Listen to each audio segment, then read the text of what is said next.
If you look at the history of socialism and communism, there is a very clear set of results. We've abdicated our duty to teach kids about this in public schools. You walk away really only knowing anything about what happened, in World War II, and that's important. But why are we not educating kids on what Mao did? That's right. Why are we not talking to them about what Stalin did? Why are we not going down the list of communist atrocities, what Fidel Castro and Che did? We don't do it. I mean, Florida is probably the only state that really does it somewhat aggressively, and that's because there's so many Cubans in Florida, and they're very loud about it. We need to educate about where these policies actually go. And you know what's striking? This is what I'll leave people with.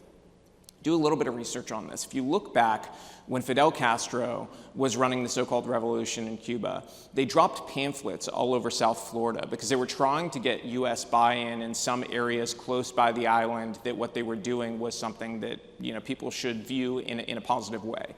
If you look back at that propaganda and look at those pamphlets, they use almost the same language that is used today by the Democratic Party, talking about free healthcare, racial justice, about racism, and everything else.